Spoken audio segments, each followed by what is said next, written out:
Well, Freddie Johnson, Greensboro Day School Bengals, just got through with the release of the parents of the HAECO tournament again for this year. Good to be back. That's the main thing. Last year you missed it because of COVID. Are you happy to be back this year? I'm so excited to be coaching in this year. As I was just telling someone, it's my favorite tournament to play in. Having a local tournament, a great sponsorship by the Greensboro Sports Council, and with Matt Brown and Scott Johnson behind it, and HAECO, how could you ask for a better atmosphere? What about all the changes over the years and some more changes this year? You've seen a lot of different people come through as far as teams and players and coaches. What about the new additions this year? I think having Bishop get us in the tournament is great. I think Josh Thompson is an exceptional coach, and of course Yates ain't up about the girls program. I mean that's probably the best program in the state, private or public, over the years. Talk about your team this year. What can we expect for the Greensboro Day School Bengals this year? You're going to expect a team that's led by Jaden Young. Obviously, he's our best player going to Virginia Tech, but the other guys on the team have played great for us.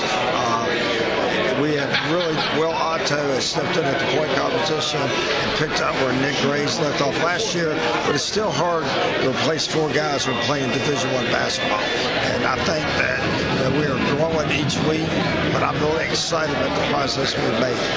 How do you break down the season? Do you break it down to games prior to the HAECO, then the HAECO, and then after the HAECO? I divide it in thirds. So at Christmas, a third of our season's over. We need to know where everyone is, what our bench looks like. Then we start the next third is to end the regular season. Of course, the last third is your state playoffs. Other than Greensboro Day School, who's the top independent private school in the team this year in the state? Well, in the 4A's, you got to go with Carmel as a Providence Day or Cannon School. And the 3A's, you got Asheville School, you got Concord, you got Greensboro Day, Forsyth Country Day, High Point Christian, all really good. What about a Greensboro Day Caldwell Academy matchup? Got one of those this year? Yes, that's good. They're a 2A school, so they're one of the top 2A schools in the state. Brandon, of course, is another great basketball coach. We're so excited he's back in Greensboro, and I'm excited that he's in our conference. When do you play them? Play them in January and February. Gotcha.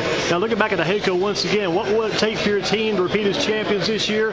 What do you love about the challenge of being in this tournament and winning this tournament? To repeat this year, we're going to our 6th through 10th players have got to have a great 3 days, because I think you got to have a bench when you're playing 3 days. So we're excited about that, and we just hope that they play well and we'll be all right. Let me just stretch it just a little bit as we close out. Take me back. What do you remember most about your first championship ever? I think that was back in the days of Thomas Roberts. Right, 1987. I cannot forget the jump shot that he hit from the baseline, and then we played a whole game and overtime only committing 2 fouls. That was the biggest thing I can't forget. Freddie, thank you for your time. Good luck this year. Thank you.